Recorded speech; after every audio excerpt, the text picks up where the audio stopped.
Attends la moi eloko mo infirmité ko permettre te. Ozala marche pena bien te barrage ezala likolo la yo.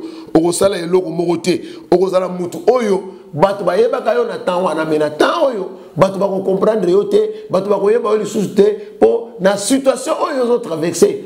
Yaya, eza situation moko oyo eza mal. Mais na mwana nzambe nyonso oyo zo landanga. Na lingi na yebisa yo sikoyo boye. Malgré ba passe ko ya na yo.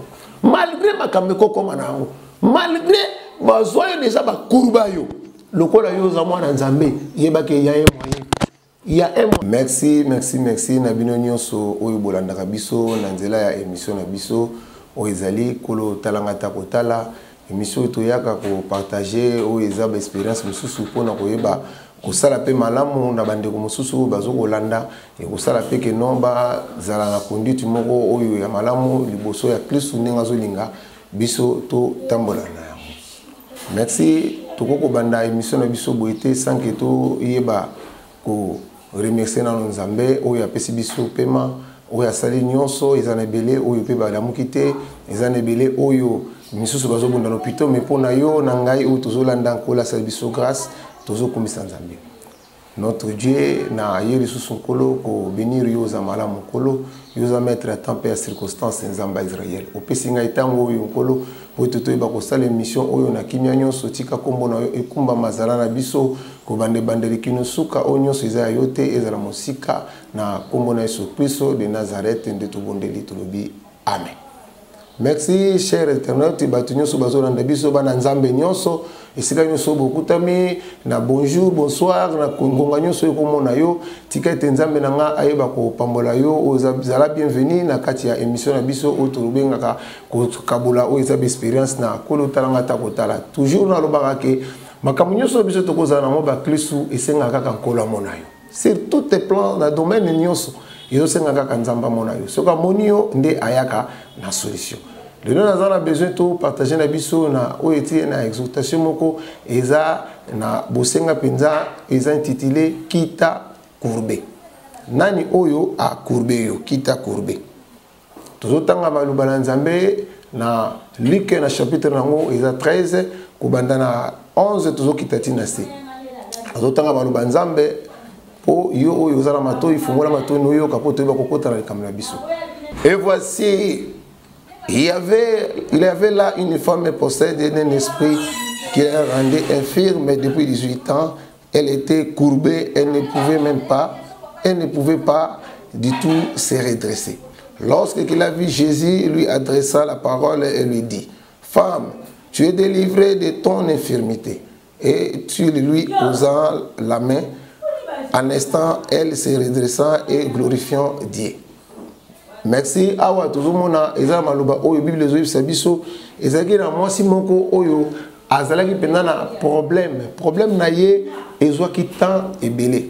Bible lobi asala 18 ans. Na 18 ans wana azalaki kaka incliné esika moko aza courbé akosala ta eloko moko te. Mais avant daki na tempelo ayebana koyeba eloko akosala te.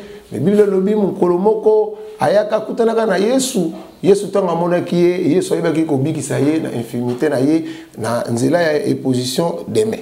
Ezala belé abatu o tozape na se atango côté nyonso yo ko kozala mususu vanda na ndako bano vanda peut-être yo so les cas 18 ans ou les cas 20 ans ou moi je ne sais pas vanda eloko ko sala ezate puisque oza courbé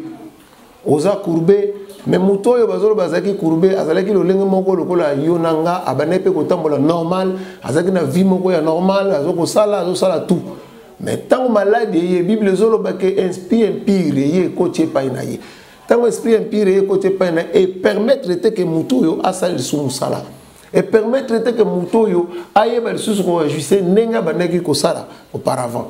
Avant que sika moko nyonso ya ye ezaki ya kokufa po ben esprit impire ye imposer kat na vie na ye alingi kutute ka bouger et senga kaka mutu moko na nzela Yesu Masia nde ye ayeba kozwa guérison ya muto ya za courbé aza mutu oyo tozokomona ko courbé za image ya pauvreté. Moto aza courbé za image ya pauvreté. Moto azo salate aparar kaka sika moko omona ke atazala kina mbongo na ye ekosila pona nini aza ko parare sika moko moi ça les athées moto aza courbé eza image ou eza malédiction. Moto aza maudit quelque part. Aza courbé pour un esprit au malin ou yé côté lié.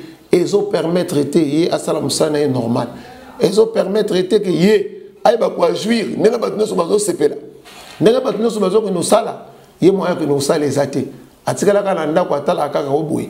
Okomona moto aza courbé. Courbé aza ngo wana ko tele physiquement bozo moni aza mobimba. Mais spirituellement moto wana aza bloqué totalement. L'esprit maléfique il y a un côté déjà pas naïe. Aza déjà la malédiction, or que malédiction, ils ont plongé mutu directement dans le blocage. À cause ça les locaux mokoté. Pour la nini, l'esprit où ils ont pas naïe, ils ont indiqué. Au cause de la mutu moko, au bandé ko sala musala très bien. Mais la musala wana eloko moko yakaka directement même on andaku. Nandako on vend moyo ko sala les actes comme ko pénaliser yo, soit le boko, soit le kolo, ba courber yo po yo sala eloko moko te milimo mabe, ils ont ko imposer yo. Au commis sous imposition, il y a milimo mabe. Moi, yo sala pena la makamuno sala na temps réel na yo ezate. Likambo ekomela ka mwasi oyo. Mwasi oyo azaki mwasi lokola mwasi nyonso. Ayeba kapeta musuko so kitunga, kokena na zandu kosomba biloko na ye. Ayeba kapeta mususu kokena koteka, kokena kosala. Abana kosala pe ba 2 gonds, ba 3 gonds, on ne sait pas. Mais à un moment donné, azaki sunu loko kosala te, azalaki courbé. Akoma ki bloqué. Or que Moutaza bloqué à cause de l'eau, comme Mouta, comme il faut vivre, mais au dépend des autres. Pour vivre bien, il ne faut pas payer l'eau. Pas vivre bien, il faut que Moussou, Batumoussou, va zoyer, va salayer quelque chose, moroboyer, pour y aller. Pour aller là-bas, n'a y moko en cocaté. Il faut Moutouka zoa à payer. Donc, à vivre au dépend des autres. Quelque part, Moutouana a commis pauvre. Moutouana a incliné. Moutouana a totalement vidé na kata vie na ye pona ni milimo mabe ya ngonde mutezo ko produire soki milimo mabe ezo produire pas moto be esprit impire ye côté le mutu mutu wana a koki ko bouger te sans que milimo wana pesa autorisation et ko commander partout oyo kozala makambo ya ngonde ko linga yo sala ya ngonde nde ko sala oyo yo zo linga ozo boya ya oboya ya ngote parce que oza commander na milimo mabe. Moto aza minimo mabe aza mutu oyo premazo se posséder na yango ezoko kumba ye esprit wana eko tindika te ke ye ayeba ko sala o eza eloko soit ko yeba ko sepelisa bato aza bloqué soit azaki na mobile peut-être na mobile pe akomona essence te même azaki na bana bakomona déjà bako déclasser ye même na famille bako tia musika puisque l'esprit impire yango nde mutu evande pa na emolimo ne nyonso ba rendre yango infirmité. Mouta kokaki ko sala bolam oya ko sala mais dans un clin d'œil a comme pinda lokola infirme azoko ko sala eloko mokote ba dépouiller ye mwasi oyo pendant 18 ans yo oyo zola nanga tam so la situation oyo za déjà dépouillé yo kutoza plus que 18 ans yaya infirmité yaya ezakaka synonyme yaya ya tout oyo zoko constituer un obstacle. Kozala mutu oyo avandi na ma place oyo ezapena ke infirmité ezali ekangiye ezeloko ezoko kokosala ke mutu akoma na obstacle po ya kende malamu ezosenga obstacle wana elongwa liboso na ye. Kozala une infirmité c'est un barrage, eza barrage oyo ezokanga yo moyo accélérer ezati ezoko kotindi kote kozobima na point A oke na point B ekosimba te. Et quand tu dis que yo ozala une bonne marche, ozala marche malamu te. Atozala moi eloko mo infirmité ko permettre te. Ozala marche pena bien te barrage ezala likolo na yo, ozala eloko moko te. Ozala mutu oyo bato bayeba kayo na temps wana mena temps oyo bato ba ko comprendre yo te, bato ba ko yeba yo lisusu te po na situation oyo zo traverser. Yaya, eza situation moko oyo eza mal. Mais na mwana nzambe nyonso yo zo landanga. Na lingi na yebisa yo sikoyo boy. Malgré ma passe koya na yango, malgré ma kameko koma na yango, malgré ma zoyo déjà ba kurba yo, lokola yo za mwana nzambe, yeba ke ya un moyen. Il y a un moyen pour yo bima na ko kurbe wana yaya. Pour yo bima na ba difficulté yo za na yango. Il y a un moyen, moyen wana ezakaka, l'unique moyen ezakaka Yesu Masia. Mutu nyonso Bible zoloba, chercher l'Éternel pendant qu'il se trouve. Mwana mwasi oyo akuta baki na barabara te. Mais quand il y a des 4x4 na tempelo, Aïe coûter na tempelo. C'est que moi moi so margué fumité na ye mais abane ko ça le fort. Première chose moi so aboka kinzambete. Avec que ba passion na zo mona makamyo so na zo mona. Soki na kokufa, soki na kobika, soki likamoko ya kokomela nga. Tambi nga na kangama na masia wana yaya. Moi so kangama na masia. Bible lobi kolo azokota na temple. Tanga yeko kota na temple aye kokuta moi so libanda temple te. Yaya yoza courbe. Faut nous les que yoza déjà les bandes à temple. Aussi longtemps yaya yozo kangana nkolote. Makambo yozo monana et aussi la te. Et aux aloka bongo. Et aucun de libosoté. Au moment où makambo so demeure toujours les mêmes. On a muka les mêmes. Mais moi so malgré 18 ans a demeuré qui a 4 temples. Et le koloba azaki na présence ya Nzambe. Quoi que ce soit passe quoi que ce soit mutazwa ya kurba yo. Na yebite kita kurbe. Ezana même les aba famille tata na ngina biso ya moyen. Pour na kobima so na place wana soko yo kangami kaka na nkolo abimisa yo ateza na famille mama yaya na ngina yebiso yo ngona temte kotindika yo otika koluka Nzambe na yo mama moi ça sala 18 ans mais azala ki na détermination ayeba ki directement que non ndenge naza awa naza pena mutoyo naza kurbe. Première chose, il y a ça la seconde niveau et baké. Obima na ba situation où il faut reconnaître que nenge naza vinanga et za vie où ils ont tambola sur nenge za la quitter. Vinanga et za normalité par rapport nenge naza la qui kala. Tant on se reconnaître que nenge naza ko gumbama. C'est à cela. Okoyeba ko luka moyen ya ko bima. Moto ya na passe. Si on se reconnaître passe na été et nikoloba a on sala te fort moko te pona ko bima. Mais moto na passe. Si on se reconnaître passe na ye a ko luka moyen yo so fo abima. Moi so reconnaître que na passe. Passe na ye associé ke motute. Le toujours mona mutako za na passe. Basu ba gumbiye. Bato ba gumbiye wana baza déjà bato mabe. Quand bazo tindika esprit malin côté là ye. Cela veut dire bato ba projeter makama mabe po ba bungisa onyo seza ki moi sina identité na perdre yango. Mais loko malam on na mona moi so or ba kurba ki ye azaleka na kata temple yaya. Malgré on za kurbe, malgré on za attaquer na bato yo yebité. Na batu mususu oyo kutu ata kutu solo oyeba kutu tikala koyeba te mais soki yo pusani ozaka ka pemeni na nkolo kola koyeba kokota situation na yo mwana mwasi otanga zaiba ki kafana kala makolo nkolo kovanda na tempelo elikolo ba ko uzana pa nkolo kovanda na saba kolo na ye elikolo ba ke nkolo tangu yoko le katala ngata kutala omona ngata komona heureusement pona mwasi oyo nzamba yaki akota ke pa na kata tempelo Yesu tanga zokota na tempelo amoni mwana mwasi wana asala 18 ans likamunate sali 18 ans ou eko sala 5 ans ou eko sala boui yeba que finira toujours à partir et kita un matin qui plèche qui neige et kokende yaya ezana likamu moko te kotika la lokola CCC ko yaya et loko nyonso ezana bande nango et loko nyonso peza na suka nango ozala ki nengo ozala kite ozaki na une bonne vie moko ya malamu yaya à cause ya batamabe ba yeba boaki ba mauvaise sort likolo na yo na lingi na yebisa yo malgré mauvaise sort wana yebe loko moko na motema na yo mokonzi na yo azana bomoi lokola kaka joba lobaki mo rédempteur vivant yo pe yeba ke mokonzi na yo azana bomoi Yesu akoleka yo kaka modèle ndenge na tesaka yeba kokota isika yo zali yaya problème na yo ezali ke yo reconnaître que ndenge na zao vie na ngezo tambola pena malamu te tango yo zo reconnaître okoyeba siko deuxième chose ya koyeba koluka comment sortir na oyo ezali pauvreté na yo comment sortir na blocage yo ezoksimba yo yaya mwana mwasi oyo malgré azalaki bloqué ezalaki kaka na vide moko etikalaki bablokaki ye nyonso me batikeli nzela ya koyeba koluka masiya yaya kaka nzela oyo batikeli yo mpo yo olandaka ta mission oyo eza ya nkolo oyo koyeba kokota esprit yaya telema yaya banda koreconnaître ke ndenge naza na passe lokola naza na passe eza na mutu moko le seul et l'unique personne oyo apikisaka moto na katikati eza nde Yesu masiya yaya Yesu soka ye akoti likambo na yo akota likambo mwana mwasi oyo ya 18 ans mwana mwasi oyo avandaki modèle wana te atalaki ke kondima tout d'abord azalaki na kondima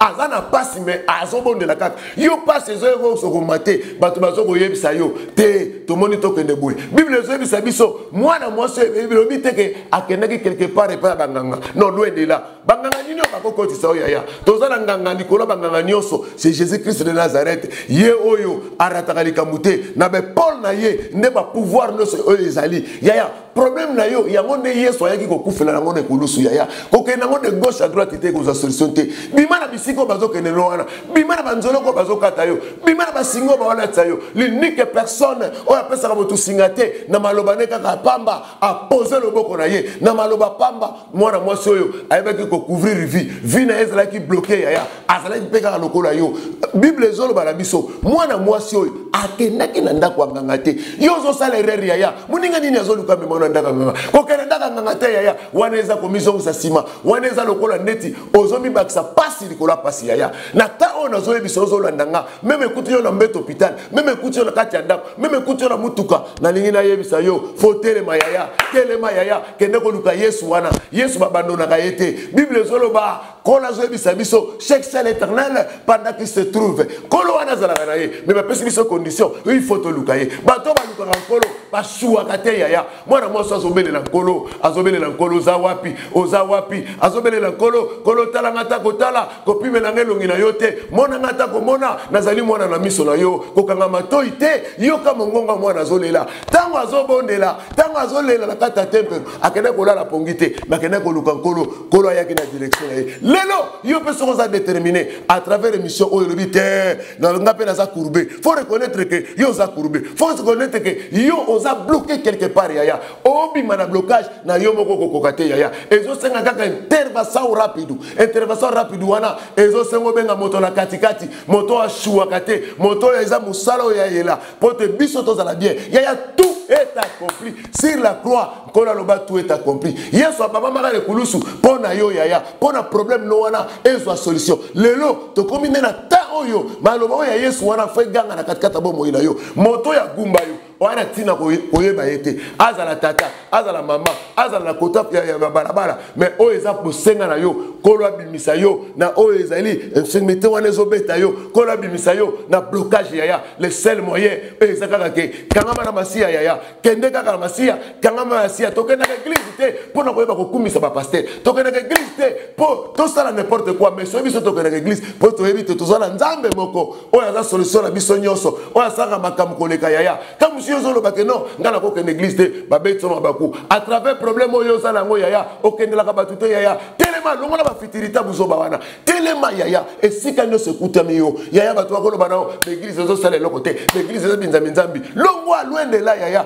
kolanda makambo wana batute presque bato bayaka pemela batu po ba pesa makanisi ya maram oko remarquer oya muto maram so kalinga pesa makanisi mabe oko remarquer oya za makana opesa makanisi mabe puisque molimo ya mosantu oya za kati na biso ako recommandé biso tokoyeba place onyo so tokokota na place tokokota te bakomi kokota yo ba place moko ezalaka te kota la tajipe vandela sani pupula boyaya biso tozala kaka na moto la katikati l'homme de surnaturel celui qui appelle ce qui n'existe pas à l'existence yaya soko ye pa na ye azana ba capacité yaya aza docteur par excellence yaya bisika batu oyo balembanaka ya lembanaka lokote yaya bisika batu bazoko incliner ye inclinaka te yaya puisque pouvoir nyoso eza epai na ye pouvoir nyoso eza na se ya bitambe na ye mutu moko komangana na koloba epai na ye akozala te aza oyo aza akozala akokontinue toujours yaya yango na lingi na yebisa yo quoi que ce soit tata mutu aloba na yo oyoka pena maloba ngo ba modiri yo za modi yo sala ko boy kende yo na malédiction wana na ba démon kende na bango epai ya nkolo mutu akopesa solution eza kaka ye mutu amukili akopesa solution te mais oya akopesa solution celui-là qui a créé le ciel et la terre moto na katikati abikisa batebele bato nyonso ya bikisa bazo ba solution yaya okoko na luka lobiko epai na bato nazo ebisa yo moto akofandisa malade wana quelque part atiango moi stand by mais quelque part yaya akoya kozongela malade wana ekozongela yo mais soki yo okolanda masia soki yo okotosa ye soki yo okomikitana makolo na ye expliquer papa nga naza bloqué yeba ke ye a okota likamuna yo mwana mwasi avandeka bongote mwana mwasi avandeka bongote ayeba ko lukelunga nzambe na travers ko lukelunga nzambe et ça la ke Yesu atie maboko mais tanga atie maboko il y avait aussi ma problème yaki ba problème yaki pona nini bato mususu ba yeli boso Yesu ba bike non pourquoi ya kobikisa bato na tango eza mokolo ya sabata yaya il y avait aussi ba gens batebele oyo yebite même ya famille na yo ba kolinga teka yo bika po ba yebike bango ne basale la nzoto na yo ba yebike bango ne basale la po yo soko biki bango mo basala malamu ezate yaya yo esclave mutute aux esclaves mutute yaya na yebisi yo oza yo za yo okotika na yo bato bakoluka yo bika te eza bato babengami na koma banguna bango ne mutu bayaki na ba mauvaise sort o bayaki ko lancer bazana besoin que yo otika la kaka wana bazana besoin que yo ozala kaka lokola pont afin que bango bayaka baleka likolo na yo afin que basala n'importe quoi oza pont ya mutute oza pont ya mutute yaya oza oyo yo esengeli pe que pour sepela la vie oyo za nango dès que nano kufite ezana temps oyo fo luka nzambe belela ye kende kangama na ye mwana mosa beta 18 ans yo tamusukutu 18 ans ekokite tamusu 18 ans ekokite tozotanga mukanda ya Esaïe na chapitre nango eza 51 na verset nango eza 23 awa eza maloba oyo tozotanga poto kota suspenda na mozindo. Je la mettrai dans la main de tes oppresseurs qui te disaient courbe-toi et nous passerons. Tu faisais alors de ton dos comme une terre, comme une riz pour des passants. Yaya, awa! Awa, bazo expliquer bien. Quand on a dit que la bateau va courir au salam que à côté de bosso la bango ba yini na bango. Bango yebise que courbe. Yaya, yo pe ba yini na yo. Bango ne mutu bavandisa yo wana babi bazwi mukongo na yo nongo za wana tango yozo kurube basali mukongo lokola neti bon donc nengo za wana nengo zo ba passe on la mukana passe makamno so passe nzoka mukongo no ba comme ça aéroport ba comme ça neti ri batu baleka ka yo tikali ka wana basala ngo lokola pont yo moyo avancer ezate moyo ke ne bosso ezate ba ini no ba kurba yo déjà maman ou tata ou moi je ne sais pas batabala ba kurba yo soki yo lo mweka wana moyo ba ko baleka ezalate yangona bazoni ngaka yo tika la bongo ba musu bazu yo ba tiolo kwa neti mukongolo loko la aéroport ba ndoki nyoso bazo kitala ba kwingi na bango bazo kitala ba 207 210 bazo kitala nango ba kwingi nyoso yo ba marque nyoso yo yebi ekitaka na mukongolo yo ba ko luka ke yo aéroport bango lungo ba ko linga te ba ko linga kaka yo za courbé mais na yebi mutu moko lobi ke ce qui est courbé peut être aussi redressé yaya kaka ngongo na yebi sa yo ba to ba sala yo pont butu bango ba yaka ba le kaka ba okuta lelo pont wane ko sala te